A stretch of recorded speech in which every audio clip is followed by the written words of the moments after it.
अस्सलाम वालेकुम। आज जो टॉपिक हम पढ़ने लगे हैं वो है electric potential due to a point charge. तो सिंपल सा टॉपिक है और इसमें हम जो इलेक्ट्रिक फील्ड इंटेंसिटी है उसी ही का फार्मूला यूज़ करेंगे और उसमें वैल्यूज़ प्लेस करेंगे।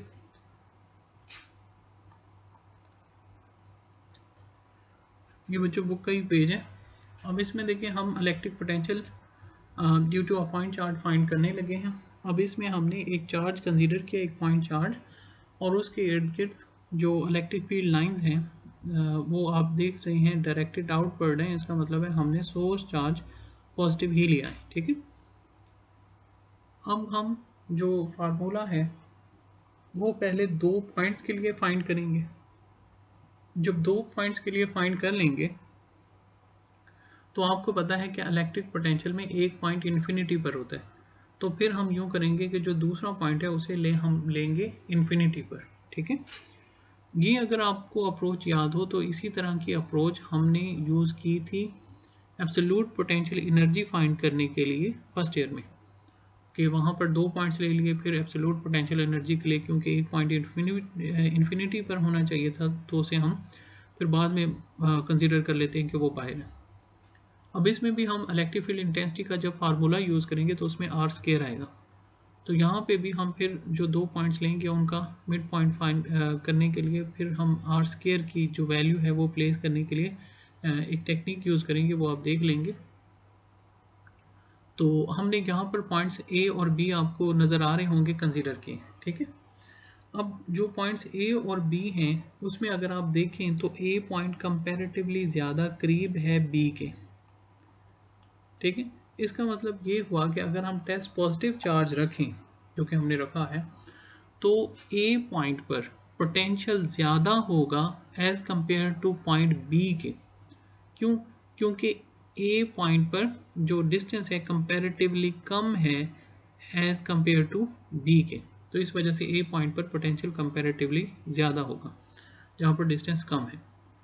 तो अगर आप पिछला जो टॉपिक देखें उसमें बी पॉइंट हाई पोटेंशियल पर था गालबन, और ए पॉइंट जो है वो कंपैरेटिवली लो पोटेंशियल पे हमने कंसीडर किया था।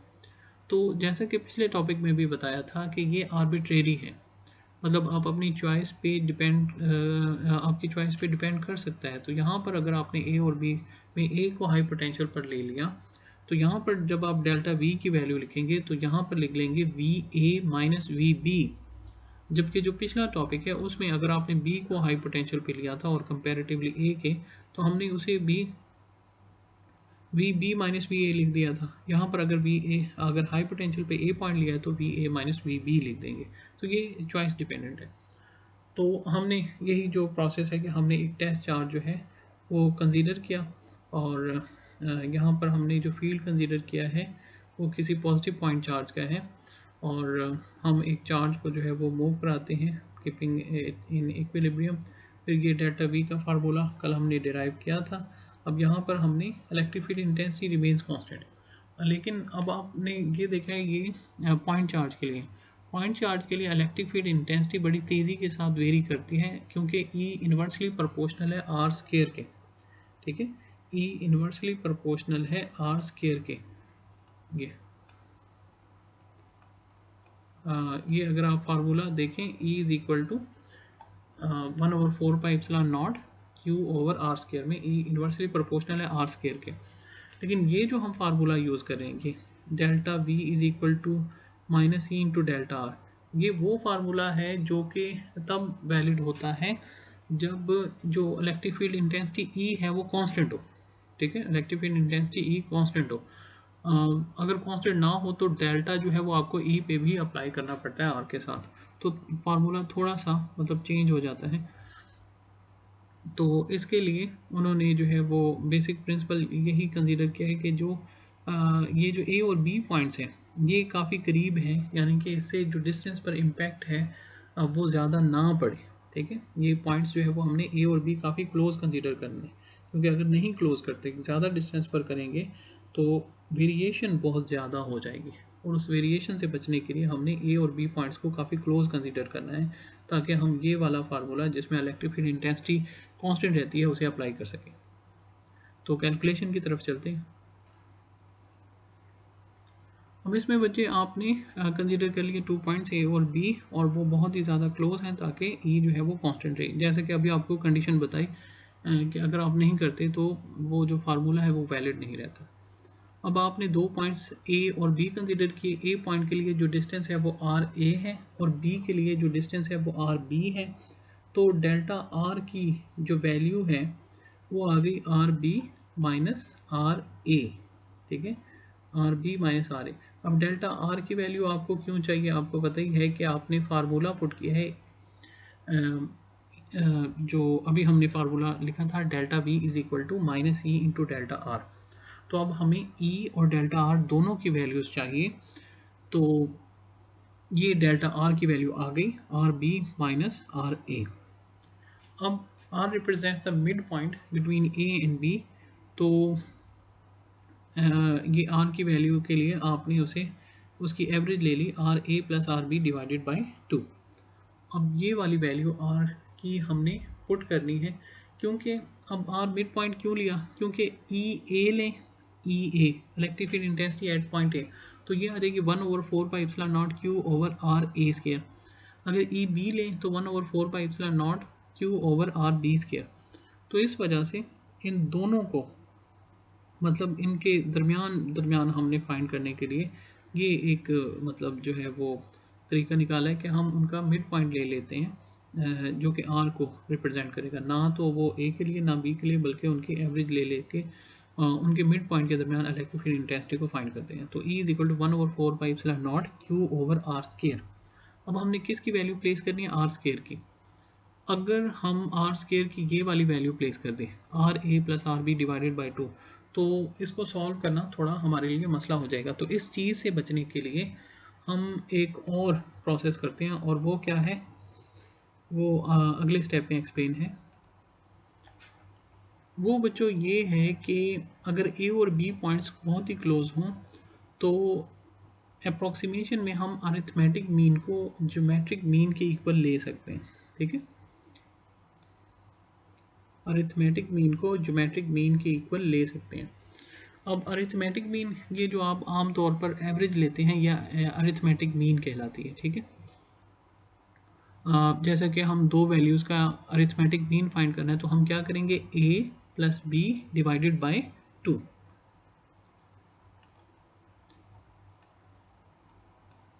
तो अरिथमेटिक मीन किसके इक्वल होता है,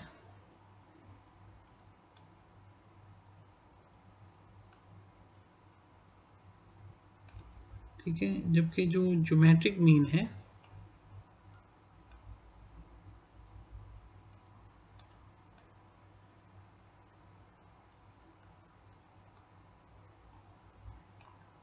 ठीक है, तो अरिथमेटिक मीन बच्चों होती है a plus B divided by 2 अगर दो वैल्यूज़ के लिए है, और जो ज्योमेट्रिक मीन है वो ए बी होल का अंडर रूट अगर दो वैल्यूज़ हैं। ठीक है, मतलब जितनी वैल्यूज़ होंगी उतना मतलब पावर जो है वो आएगी। मिसाल के तौर पे 3 होती, ए बी सी होती, तो ये 1/3 पावर होती ज्योमेट्रिक मीन में।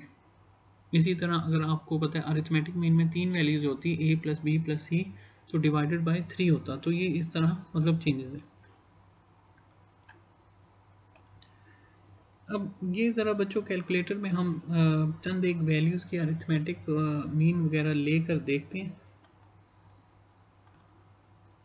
अब इसमें देखें कि फ़र्ज़ करें अगर मैं लेता हूँ 100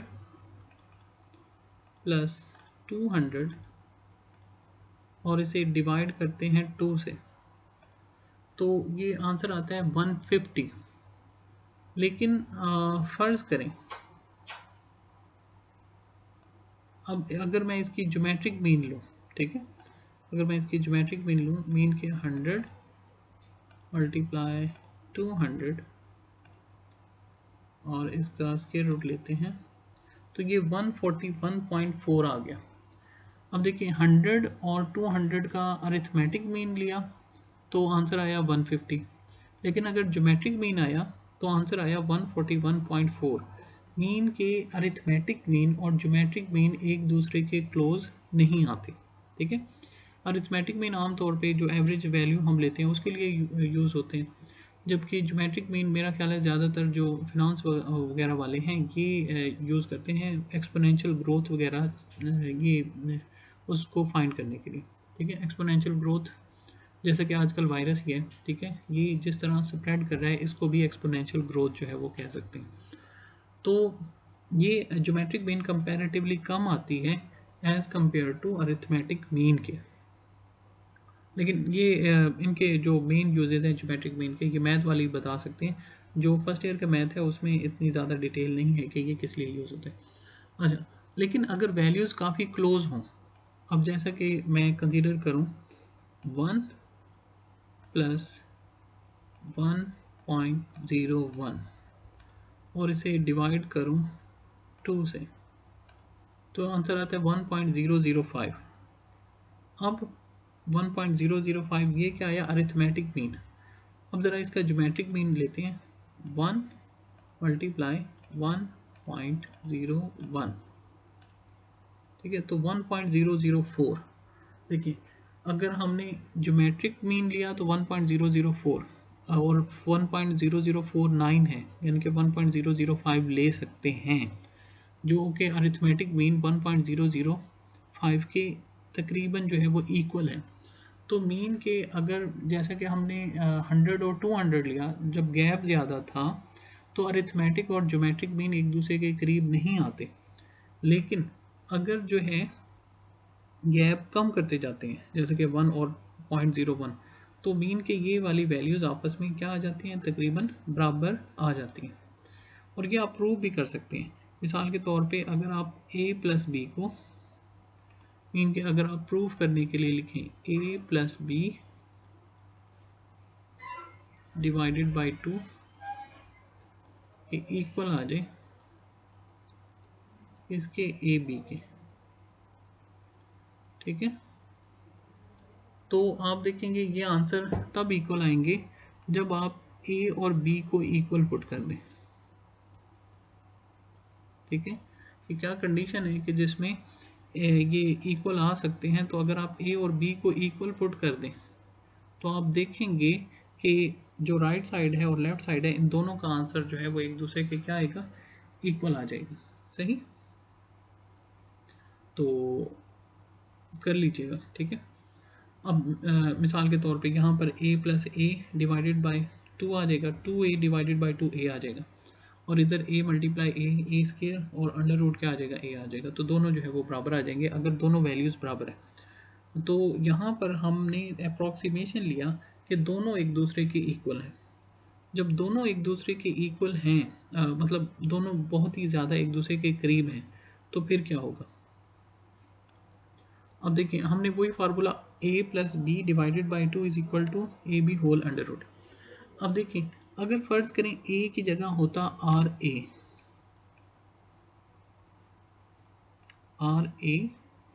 और b की जगह होता आर बी, तो हम ये वैल्यूज यूँ लिखते हैं ना, R A plus R B divided by 2 is equal to under root R ए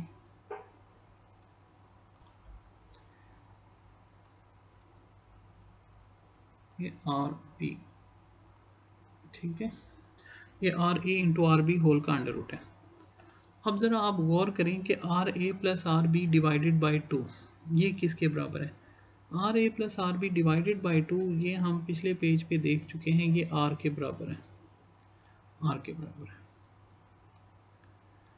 तो ये क्या आ गया, R A plus R B divided by 2 R के इक्वल है, इक्वल आ गया R A into R B. अब ये देखिए, अगर मैं स्केयर लूँ तो इधर आ जाएगा आर स्केयर, और इधर जो है वो आर ए और आर बी का स्केयर ख़त्म हो जाएगा ना। ठीक है, तो ये जो है क्या बन जाएगा,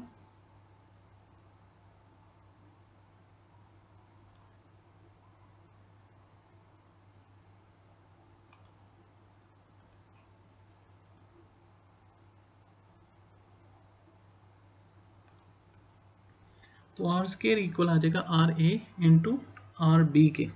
तो ये जो रिलेशन लिखा है R square is equal to R A into R B, ये इस तरह आ जाता है। ठीक हो गया। अब हमने दोनों वैल्यूज़, अगर हमने डेल्टा वी फाइंड करना है तो हमने दोनों वैल्यूज़ ई और डेल्टा आर फाइंड कर लिए। तो अब जस्ट हमने क्या करना है कि हमने उनकी वैल्यूज़ प्लेस कर देनी। अब E is equal to 1/4 pi epsilon naught Q over R A into R B. ठीक है, ये आर स्केयर की जगह वैल्यू लिख दी है। ठीक है, आर स्केयर की जगह हमने लिख दिया R A into R B, ये वैल्यू। अब क्योंकि हमने ए पॉइंट पर ज़्यादा पोटेंशियल लिया एज कम्पेयर टू बी के, तो ये आ जाएगा V A minus V B is equal to minus E into R A plus R A minus R B. तो बच्चों नेक्स्ट हमने बस वैल्यूज़ ही प्लेस करनी है। तो V A minus V B is equal to, ये जो माइनस ई था उसने अंदर अफेक्ट किया, R B minus R A आ गया। पहले R A minus R B था ना, तो माइनस की वजह से R B minus R A आ गया। अब नेक्स्ट है कि ई की वैल्यूज़ प्लेस कर दें, Q over 4 pi epsilon naught और ये वाला R A into R B, इसे सॉल्व किया, R B divided by R B minus R A divided by R B, R A से आर ए कट जाएगा, R B से R B, तो ये आ गया 1 over R A minus 1 over R B. फिर आपको याद हो कि जो इलेक्ट्रिक पोटेंशियल के लिए या एब्सोल्यूट पोटेंशियल के लिए आपको जो दूसरा पॉइंट है बी, उसे कहाँ पर लेना पड़ेगा, इन्फिनिटी पर। तो जब आप उस पॉइंट को इन्फिनिटी पर ले जाते हैं तो 1 over infinity is equal to 0। तो वी ए आ गया 1 over 4 pi epsilon naught Q over R A. या फिर आप यूँ लिख सकते हैं कि जो 1 over 4 pi epsilon naught Q over R, क्योंकि अगर ए के पॉइंट है तो उसके लिए इन जनरल आपको ए या बी लिखने की कोई ज़रूरत नहीं है। तो ये टॉपिक यहाँ पे ख़त्म होता है। ठीक है, अब हम एक जस्ट ऐसे छोटा सा ग्राफ है, उसके ज़रिए पोटेंशियल की जो विजुलाइजेशन है उसे विजुलाइज करने की ट्राई करेंगे। ठीक है, बाकी टॉपिक यहाँ पे ख़त्म हो चुका है। यहाँ पे बच्चों हम पॉजिटिव और नेगेटिव पोटेंशियल के लिए हम जो है वो ड्रा करने की ट्राई करते हैं। फ़र्ज़ करें ये हमारी एक प्लेन है। ठीक है, ये प्लेन रिप्रेजेंट करती है कि जब ये चार्ज नहीं है, जब यहाँ पर सोर्स चार्ज प्रेजेंट नहीं है, तो यहाँ पर कोई भी, चाहे वो टेस्ट चार्ज है या जो भी है, उसका पोटेंशियल क्या है, सेम है। ठीक है, अब फ़र्ज़ करते हैं कि एक पॉजिटिव चार्ज जो है वो यहाँ पर आ जाता है। ठीक है, यहाँ पर एक पॉजिटिव सोर्स चार्ज आ जाता है। जैसे ही ये पॉजिटिव सोर्स चार्ज आएगा तो फिर क्या होगा इस सरफेस के साथ। जैसे ही पॉजिटिव सोर्स चार्ज यहाँ पर आएगा तो उसकी वजह से यहाँ पर इस पॉइंट पर मतलब जो है वो एक पोटेंशियल जो है वो क्रिएट हो जाएगा। ठीक है, तो यानी कि वहाँ पर जहाँ पर सोर्स चार्ज था वहाँ पर जो है वो एक पोटेंशियल वॉल सी खड़ी हो जाएगी। ठीक है, ये तो इसका क्या मतलब है, यानी कि जब एक सोर्स चार्ज आया, ठीक है, तो पहले जो है वो सभी जो प्लेन थी, जो भी प्लेन थी, स्पेस आप कंसीडर कर लें, वहाँ पर सब पॉइंट्स पे जो एनर्जी क्या थी, सेम थी। लेकिन जब सोर्स चार्ज आया तो उसकी वजह से एक जो है वो क्या कह लें कि एक जो है वो पोटेंशियल क्रिएट हो गया, एक पोटेंशियल वेल क्रिएट हो गया, एक पहाड़ी सी नहीं जैसे आप कहते हैं। अब इसका क्या मतलब है, इसका मतलब ये है कि अगर आप एक टेस्ट चार्ज को, ये अब हमारा टेस्ट चार्ज हम कंसीडर कर लेते हैं कि ये हमारा एक टेस्ट चार्ज है। ठीक है, तो अगर हम इस टेस्ट चार्ज को कंसीडर करते हैं कि हमारा टेस्ट चार्ज,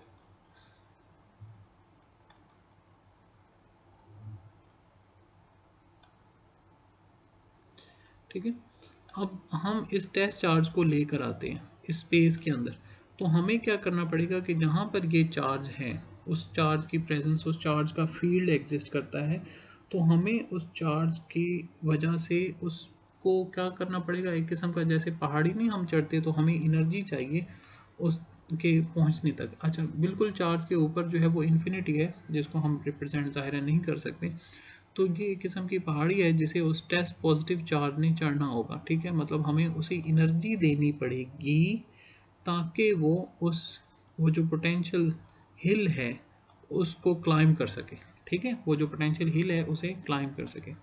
लेकिन फ़र्ज़ करें यही जो चार्ज है ये पॉजिटिव ना होता, बल्कि पॉजिटिव की बजाय क्या होता, नेगेटिव होता।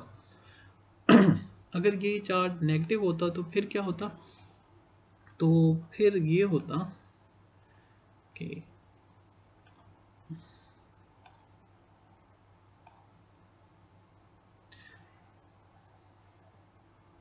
तो फिर इस नेगेटिव चार्ज की वजह से क्या होना था, इसको मैं थोड़ा हटा रहा हूँ, ठीक है, इसकी वजह से ये अंदर जो है वो कर्वेचर सी बन जाती, ठीक है, मतलब पोटेंशियल तो वैसा ही है, लेकिन अब क्या है कि उसकी जो डायरेक्शन है वो डिफरेंट। अब इसका क्या मतलब है, इसका मतलब ये है कि अगर हम इस टेस्ट चार्ज को इधर लाएंगे,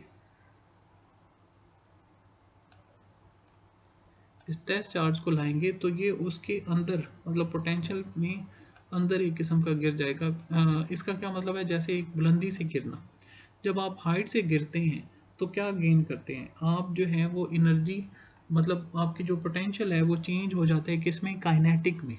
आपका जो पोटेंशियल है वो काइनेटिक में चेंज हो जाएगा। मीन के जब एक टेस्ट पॉजिटिव चार्ज को अगर आप ला रहे हैं किसी पॉजिटिव चार्ज वाले फील्ड में, तो इसका मतलब ये होगा कि अब वैसा है कि जैसे उसने एक जो पहाड़ी है उसे चढ़ना है, कि उसके पास एनर्जी होगी तो वो उसके ऊपर चढ़ सकेगा। मीन के आपको पोटेंशियल एनर्जी अपनी कंज्यूम करनी, सॉरी, अपनी जो एनर्जी है वो कंज्यूम करनी पड़ेगी ताकि वो पोटेंशियल एनर्जी गेन कर सके। इसी तरह बच्चों अगर वो क्या कहते हैं कि नेगेटिव की तरफ आएगा, नेगेटिव चार्ज के फील्ड में जो टेस्ट चार्ज है वो पॉजिटिव टेस्ट चार्ज है, वो नेगेटिव चार्ज के फील्ड में आएगा तो वो क्या करेगा, एनर्जी जो है उसको, जो पोटेंशियल एनर्जी जो पहले थी उसकी, वो चेंज हो जाएगी काइनेटिक में, ठीक है। तो मीन के दोनों के फील्ड में जो टेस्ट पॉजिटिव चार्ज है उसका जो बिहेवियर है वो क्या होगा, डिफरेंट होगा, ठीक है। उम्मीद है कि आपको समझ आ गई होगी, अगर नहीं है तो आप कोई भी क्वेश्चन कर सकते हैं कमेंट बॉक्स में। और आप सब लोगों का बहुत ही शुक्रिया। अल्लाह हाफिज़।